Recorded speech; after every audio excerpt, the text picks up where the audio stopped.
या देवी सर्वभूतेषु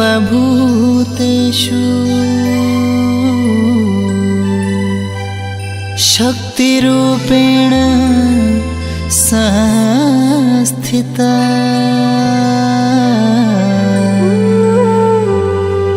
नमस्तस्यै नमस्तस्यै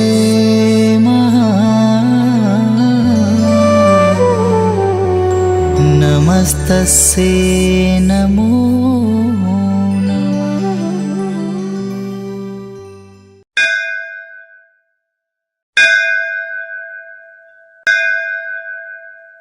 उत्तराखंड के दो जिलों पौड़ी गढ़वाल और अल्मोड़ा के सीमांत क्षेत्रों में बसे 14 गांवों के बडियारी रावतों द्वारा अपनी कुलदेवी मां काली के सुंदर सुशोभित स्वरूप मां भगवती न्याजा के रूप में एक सामूहिक पूजा और धार्मिक यात्रा का आयोजन किया जाता है।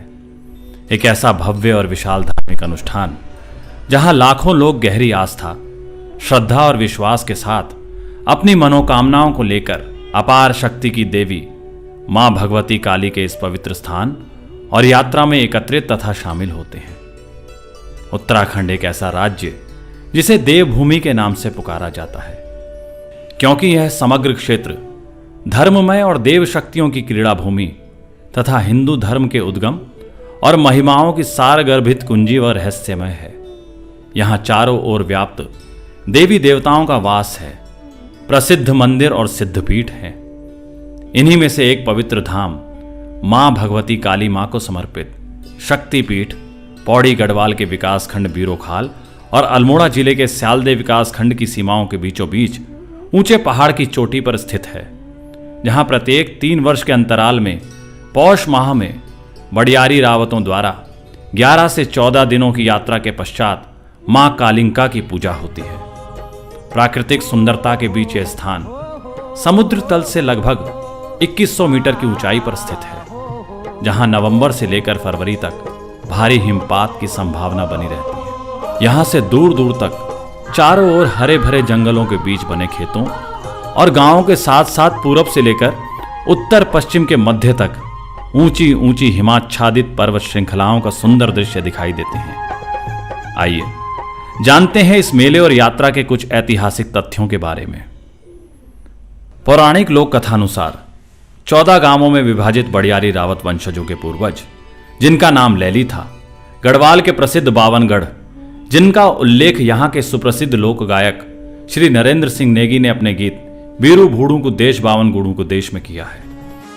बीरू बाड़ू को देश बावन गढ़ू को देश, बीरू बाड़ू को देश बावन गढ़ू को देश, जय जय बद्री केदार गढ़ भूमि गढ़ नारी। इनमें से एक टिहरी जिले में स्थित गढ़ वडियारगढ़ से थे। कहा जाता है कि पूज्य बुबा जी का जन्म 17वीं शताब्दी में टिहरी के वडियारगढ़ में एक संपन्न परिवार में हुआ था। उनकी शादी जाख नामक गांव के कुकलियाल नामक परिवार की लड़की से हुई थी। उनके 7 बेटे मंगू, जीमा, केम्पू, कलवा, दंतु, नत्थु और मौल्या सिंह थे। ब्रिटिश काल के इतिहासकारों के अनुसार सन 1790 में नेपाल की गोरखा सेना ने कुमाऊं पर आक्रमण कर दिया। कुमाऊं राज्य को अपने अधीन कर लिया और गढ़वाल पर भी आक्रमण की तैयारी करने लगे। ऐतिहासिक विवरणों के अनुसार केदार खंड कई गढ़ों, किलों में विभक्त था। इन गढ़ों के अलग राजा थे और राजाओं को अपने अपने आधिपत्य वाले क्षेत्र पर साम्राज्य था। इतिहासकारों के अनुसार पवार वंश के राजा ने इन गढ़ों को अपने अधीन कर एकीकृत गढ़वाल राज्य की स्थापना की और श्रीनगर को अपनी राजधानी बनाया। केदार खंड का गढ़वाल नाम तभी से प्रचलित हुआ। सन 1803 में नेपाल की गोरखा सेना ने गढ़वाल राज्य पर आक्रमण कर महाराजा प्रद्युम्न शाह को मारकर अपना राज्य स्थापित कर लिया। गोरखा सेना की क्रूरता और अत्याचारों से तंग आकर लोग इधर उधर उनसे लड़ते बचते, जंगलों में भटकते, गुफाओं में छुपते छिपाते अपने गांव घरों को छोड़कर दूर दूर विस्थापित हो गए। इन्हीं विस्थापितों में से एक थे मां भगवती कालिंका के भक्त बडियारी रावतों के पूजनीय बुबा जी लैली। लोरी बडियारी माँ कालिंका की भक्ति माँ जैन बीते जिंदगी सारी। गोरखा सेना के अत्याचारों से तंग आकर अपने मूल निवास वडियारगढ़ से अपनों से बिछुड़कर परिवार सहित पौड़ी जिले के सीमांत क्षेत्र पाखा पानी नामक जगह पर पहुंच बूबा जी ने एक चट्टान को काटकर परिवार के सदस्यों की रक्षा के लिए गुफा का निर्माण किया और वहीं से वे गोरखा सेना से लड़ते रहे। यह गुफा आज भी वहां पर मौजूद है और गुफा के समीप ही आज एक स्कूल है जिसे लैली बूबा के नाम पर ललितपुर नाम दिया गया है। माना जाता है कि एक बार बूबा जी को स्वप्न में काली मां के साक्षात दर्शन हुए। मां काली के दर्शन पाकर बूबा जी ने अपने परिवार की रक्षा के लिए आशीर्वाद मांगा। मां काली ने आशीर्वाद देते हुए कहा कि किसी उच्च स्थान पर मेरे मंदिर का निर्माण करना और जब भी तुझ पर कोई संकट आए मेरा स्मरण करना। मैं वहीं से तेरे परिवार और इस क्षेत्र की रक्षा करूंगी। कुटुंब परिवार रखी राज खुशी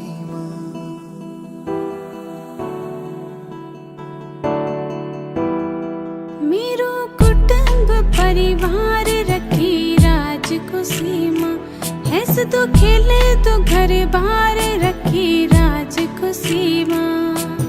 पाप हारणी हे भवानी, त्रास तारणी हे भवानी। मंदिर को स्थानीय भाषा में थान कहा जाता है। तत्पश्चात लैली बूबा जी ने गुफा के कुछ ही दूरी पर मां काली के पहले थान की, जिसे आज बंदरकोट गांव के नाम से जाना जाता है, स्थापना की और मां काली की पूजा अर्चना करने लगे। तेरी महिमा अनंत, तेरी कृपा अपार, तेरे आँखों में दया, तेरा मन माँ उलार। कहा जाता है कि कई वर्षों तक विषम परिस्थितियों और गोरखा आक्रमण को झेलते झेलते अपने परिवार की हितों की रक्षा करते हुए काली मां के भक्त परम पूजनीय बूबा जी गोरखा सेना से लड़ते हुए वीर गति को प्राप्त हो गए। समय बदला और भारत के इस उत्तरी हिमालय भूभाग पर सन 1815 में ईस्ट इंडिया कंपनी का आगमन हुआ। यहां अंग्रेजों का आगमन वास्तव में गोरखों के 25 वर्षीय सीमांती सैनिक शासन का अंत भी था। लंबे संघर्ष और जनजीवन सामान्य होने के बाद धीरे धीरे लोग जंगलों को काटकर घरों और खेतों का निर्माण करने लगे। पूज्य बूबा जी के पुत्रों ने भी गुफा छोड़ काली मां के थान के निकट बंदरकोट में अपना निवास स्थान बनाया और गुजर बसर करने लगे। कहते हैं कि एक बार फिर से मां अपने किसी प्रिय भक्त के स्वप्न में आई और जहां आज वर्तमान में स्थित मंदिर है, अपने स्थान को परिवर्तित करने का आदेश दिया। समय के साथ साथ परिवार का विस्तार और विभाजन होता गया और वर्तमान मंदिर के चारों ओर आज बहुत बड़े हिस्से में अधिकतर लैली बूबा जी के वंशजों वडियारी रावतों का निवास स्थान है, जो क्रमशः इस प्रकार विभाजित हैं। लैली बूबा जी के बड़े बेटे मंगू बूबा जी का परिवार इन गांवों में बसा हुआ है। मवाड़ बाखली, धोबी घाट, कोठा मल्ला, पौड़ी गढ़वाल में, तंसली सेण, बाखली, रानी डेरा अल्मोड़ा जिला में। दूसरे बेटे जीमा बूबा जी का परिवार मवाड़ बाखली, पौड़ी गढ़वाल में, मल्ला लखोरा अल्मोड़ा में। कैंपू बूबा जी का परिवार कोठा तल्ला, पौड़ी गढ़वाल में। कलवा बूबा जी का परिवार मरखोला, पौड़ी गढ़वाल, मटखाणी अल्मोड़ा में। दंतू बूबा जी का परिवार तंसाली सेण अल्मोड़ा, बंदरगोड़ तल्ला, पौड़ी गढ़वाल में। नथु बूबा जी का परिवार मटखाणी अल्मोड़ा, बंदरकोड़ मल्ला, पौड़ी गढ़वाल में। मौलिया बूबा जी का परिवार थबड़िया तल्ला, पौड़ी गढ़वाल जिले में है। आज इनका 14वां वंश अस्तित्व में है। मां काली की असीम कृपा और अपने बूबा की याद में वर्षों से चले आ रहे इस पूजा और यात्रा का इन गांवों और वंशजों द्वारा आयोजन किया जाता है। यह पूजा और यात्रा अपने आप में एक बहुत बड़े क्षेत्र को प्रभावित करने वाला अद्भुत धार्मिक कार्यक्रम है। परंपरा अनुसार कार्तिक मास में दीपावली, जिसे स्थानीय भाषा में बगवाल कहते हैं, के पश्चात बडियारी बंधुओं की कोठा गांव में, जहां से मां भगवती की यात्रा प्रारंभ होती है, पूजा और यात्रा के संबंध में बैठक होती है और सभी को अलग अलग कार्यों की जिम्मेदारी दी जाती है। इसके बाद जखोला गांव थलीसेण जाकर महाकाली के पुरोहित और वडियारियों के पैतृक ब्राह्मण ममगई पंडितों से आदरपूर्वक मिलकर मां भगवती की पूजा की स्वेच्छा करते हैं और शुभ दिन निकालने के लिए आग्रह करते हैं। मेरा नाम ब्रह्मानंद ममगाई है और मैं ग्राम जोखोला का और बडियारी वंशजों के हम पैतृक ब्राह्मण भी है और लगातार कई पीढ़ियों से हम यहाँ पूजा करते आ रहे हैं। इसमें योगदान हमारा, हम पुजारी है यहाँ के और ये बडियारी वंशों के जितने भी लोग हैं ये सब इसको मिलके इस पूजा को करते हैं और हर 3 साल में एक बार ये पूजा अनिवार्य रूप से होती है। ठीक है, तो इसका पौराणिक विधि से ही शुरुआत होती है और हमारे दिवाली के बाद आमतौर पर एकादशी के लगभग इसकी शुरुआत हो जाती है। उसके बाद इसका पंचांग के अनुसार शुभ मुहूर्त, लगन इत्यादि देखकर इसकी शुरुआत की जाती है। ठीक है, और जब यात्रा का मुहूर्त हो, शुभ लगन हो, तो कम से कम प्रसिद्ध मेला लगने से पहले इसकी यात्रा निकाली जाती है। ठीक है, जिसको न्याजा रूप में हम देवता निकालना भी कहते हैं और न्याजा के रूप में स्थापित किया जाता है। फिर गांव-गांव भ्रमण किया जाता है। ठीक है, और ऐसा ये कई वर्षों से चला आ रहा है और हम देवी की पूजा करते हैं और भगवान की दया से कई लोगों को भी देवी का आशीर्वाद है। तथ्यों के अनुसार ममगई पंडित और रावत दोनों एक दूसरे के पूरक हैं। दोनों साथ साथ दक्षिण भारत से उज्जैन, मध्य प्रदेश और फिर राजस्थान आए थे। राजस्थान में मुगलों के शासनकाल में अत्याचारों से तंग आकर ये लोग उत्तर की ओर टिहरी के वडियारगढ़ पहुंचे थे। कुछ इतिहासकारों के अनुसार दक्षिण और मध्य भारत से लोग यहाँ बद्रीनारायण के दर्शनों के लिए आते थे और यहाँ की प्राकृतिक सुंदरता को देखते हुए यहीं निवास स्थान बना लिया करते थे। इन्हीं में से एक ये भी थे। ममगई पंडित पंचांग के अनुसार शुभ मुहूर्त देखकर मां भगवती की यात्रा और पूजा का दिन तय करके इन्हें बताते हैं। मां भगवती की यह पूजा हमेशा मंगलवार या शनिवार को ही होती है। इसके बाद उत्तराखंड की संस्कृति में मुख्य भूमिका निभाने वाले यहाँ की संस्कृति के संवाहक ढोल दमाऊ जैसे मुख्य वाद्य यंत्र के वादक, जिन्हें औजी कहते हैं, इन्हें इनके गांव बजवाड़ जाकर मां भगवती के पूजा और यात्रा के बारे में अवगत कराया जाता है।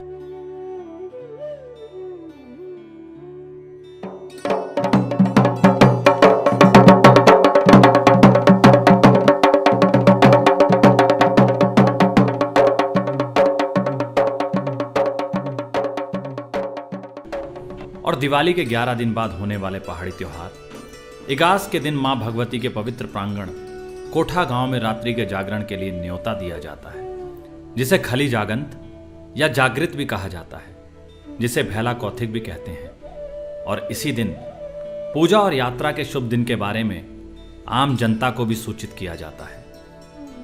इसके बाद 15 से 20 दिन में यहीं से शुरुआत होती है यात्रा आयोजन की।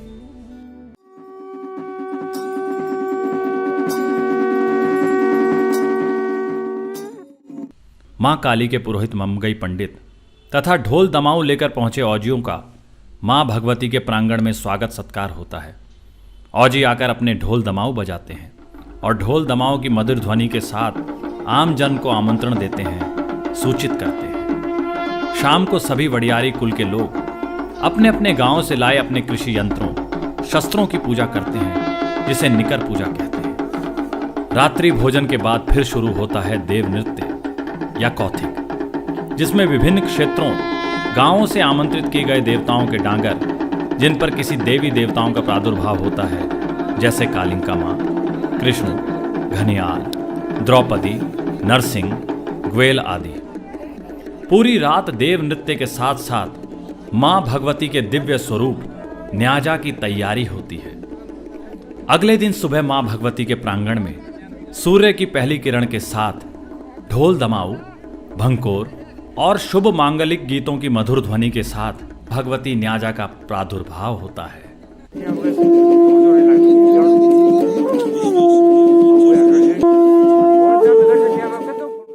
मां भगवती के दिव्य स्वरूप न्याजा के दर्शनों से आम जन प्रफुल्लित हो जाता है और मां की जय जयकार के साथ इस क्षण को देखने के लिए पहुंचे मां भगवती के सभी भक्त मां का आशीर्वाद प्राप्त करते हैं।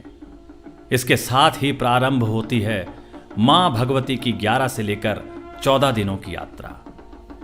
बहुत समय पहले जब यह यात्रा लगभग 30 दिनों तक चलती थी और दूर दूर तक के क्षेत्रों जैसे बिनसर, जोगीमणि, बीरोंखाल, घोड़ियाना, मैठाणा, बवासा, सीली, जमरिया, मंगरोखाल, इक्कू खेत आदि तक होती थी। वर्तमान में रोजगार के लिए अधिकतर लोगों का बाहर रहने के कारण और समय के अभाव में इस यात्रा को सीमित कर दिया गया है। अब यह यात्रा अधिकतर एक तय सीमा के अंतर्गत ही होती है, जिसे केर कहते हैं। इस सीमा के अंदर सभी 14 वडियारी गांव आते हैं। पूर्व निर्धारित योजना के अनुसार यात्रा तय सीमा केर से बाहर करनी हो तो यात्रा की दिशा अलग होती है, और अगर यात्रा तय सीमा के अंदर ही हो तो अलग दिशा की ओर प्रस्थान किया जाता है। पहले दिन की यात्रा कोठा तल्ला से कोठा मल्ला तक होती है। दूसरे दिन की यात्रा कोठा मल्ला से लेकर तिमला खोली। इससे आगे की यात्रा को समय और दिनों के हिसाब से तय किया जाता है।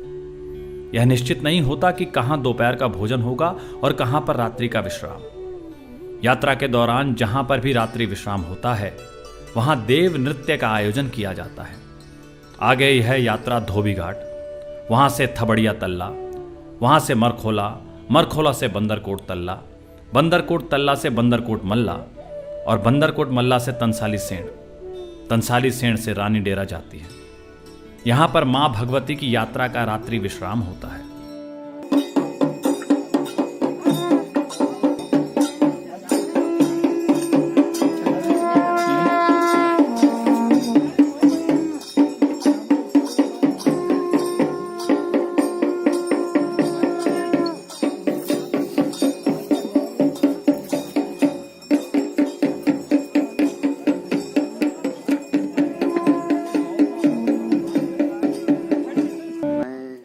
का हूँ और मैं इसमें उपाध्यक्ष हूँ और हम इस यात्रा में शुरू से जुड़े हुए हैं।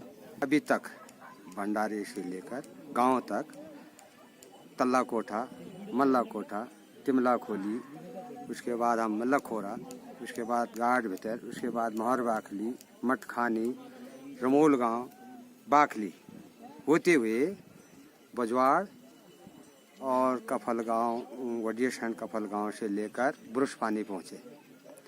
उसके बाद हमारा जो फिर पद यात्रा चली ब्रुश पानी से लेकर वहाँ धोबी घाट से लेकर पुर खेतु होते हुए और जाखड़े में विश्राम था। और उसके बाद हमारे सुबह फिर पद यात्रा चली तो जाखड़ी से लेकर और गोलू गांव से लेकर यहाँ तकुलसारी, और यहाँ फिर हमारा भोजन, दिन का भोजन जो चल रहा है। और ये 14 दिन तक, फिर 14 तारीख तक चलती रहेगी। जब तक इस मेले का समापन होना है तब तक ये चलती रहेगी। हमारे इसमें कई भाई जुड़े हुए हैं, कई गांव इसके अड़ोस पड़ोस के जुड़े हुए हैं, जो कि अपनी योगदान में बिना जूते चप्पल का पद यात्रा करते हैं। और बाकी इसकी सेवा करने के बाद जिसकी जो मन्नत होगी वो भगवती माँ देने वाली है, उसको वो मन्नत मिलती है। उनका फिर अपना उस पर योगदान चढ़ाव के रूप में होता है भगवती के लिए, हमारे लिए कोई कुछ नहीं। और हमारा जो भी इसमें चढ़ाव आता है वो सारे विकास कार्य मंदिर पर या जहाँ हमारा भंडारा उस पर खर्च किया जाता है।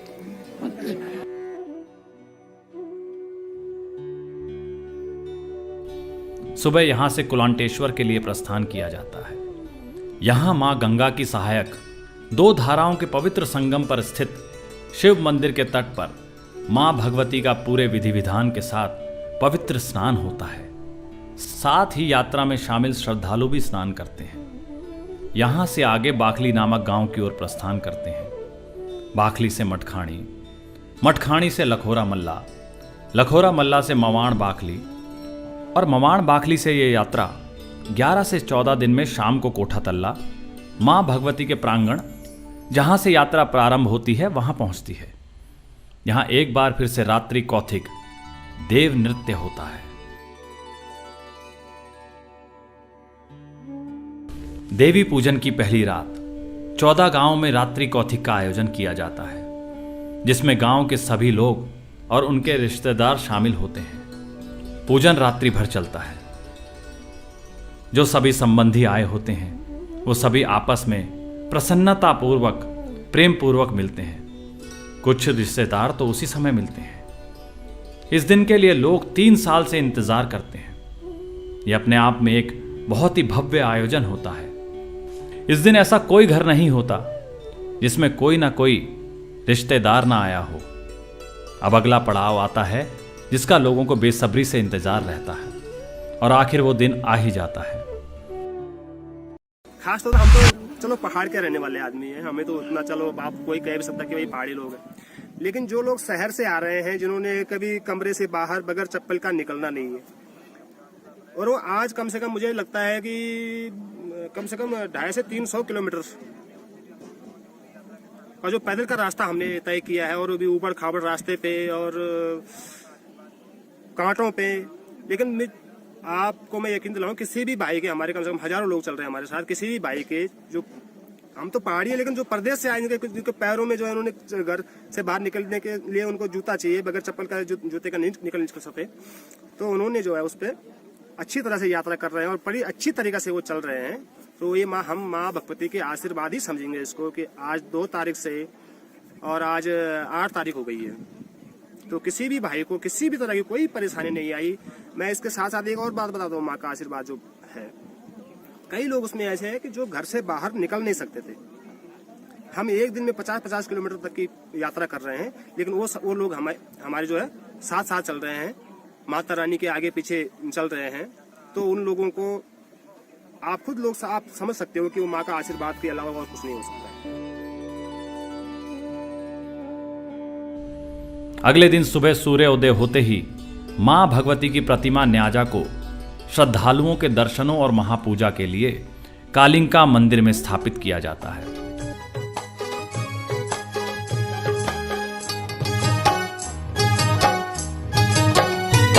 हे चल भगतों गढ़ कुमोद सान जयोला, मेरी कालिंगा माता का दर्शन करियोला।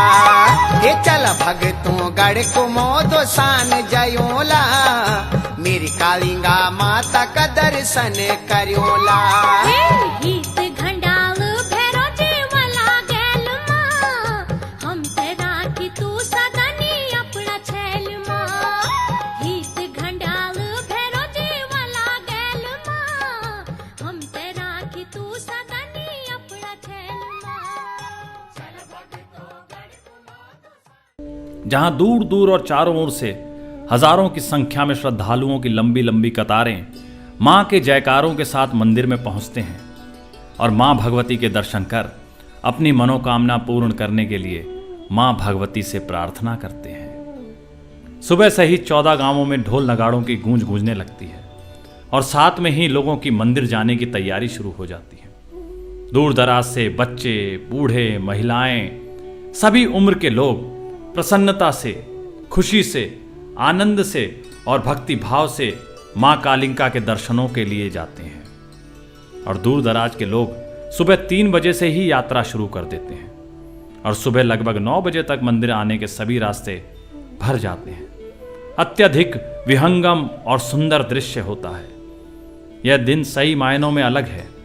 कुछ लोग अपने साथियों, दोस्तों, रिश्तेदारों से मिलते हैं, तो कुछ लोग अपने रोजगार के लिए दुकानें लगाते हैं। इनमें सबसे अधिक जिस मिठाई की मांग होती है वो होती है जलेबी। यह एक बहुत ही प्रचलित मिठाई है और लगभग सभी लोग इसे खरीदते हैं, खाते हैं, आनंद लेते हैं। मेले में बहुत चहल पहल होती है, बहुत प्रसन्नता होती है। मेले के सफल आयोजन और उसको नियंत्रित करने के लिए भी यहाँ पर विशेष प्रबंध किया जाता है ताकि सभी श्रद्धालु माता का दर्शन श्रद्धा भाव से कर सकें और मंदिर के चारों ओर रास्ते लोगों से भर जाते हैं।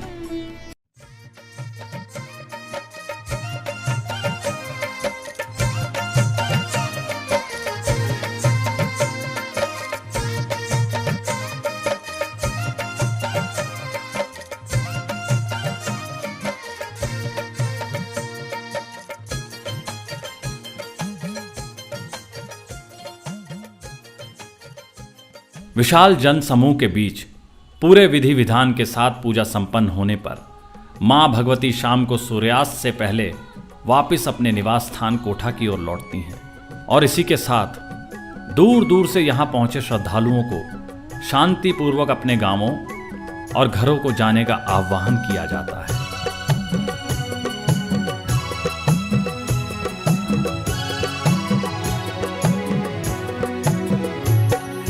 धारी कलिंगा मतु देणी हुजे जस काजू ध्यान सदनी देनी रे धारी कलिंगा मतु देणी हुजे जस काजू ध्यान सदनी।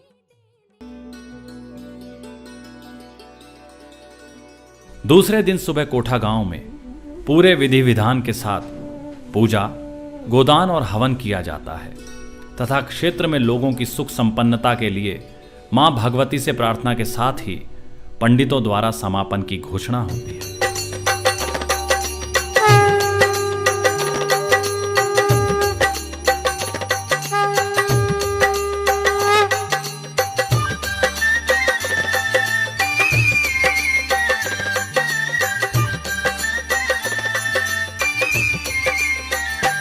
अम्बे तू है जगदम्बे काली जय दुर्गे खप्पर वाली तेरे ही गुण गाए भारती ओ मैया हम सब उतारे तेरी आरती। मंदिर में पहुंचने के लिए गढ़वाल और कुमाऊं दोनों क्षेत्रों से मुख्यतः 3 सड़क मार्ग हैं।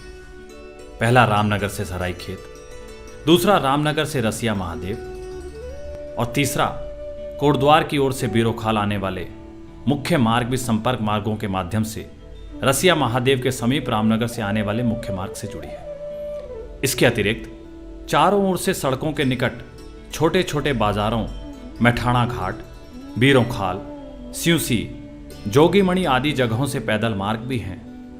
उष्ण कटिबंधीय मानसूनी विशेषताओं वाले इस क्षेत्र की जलवायु शीतोष्ण यानी ठंडा व गर्म है।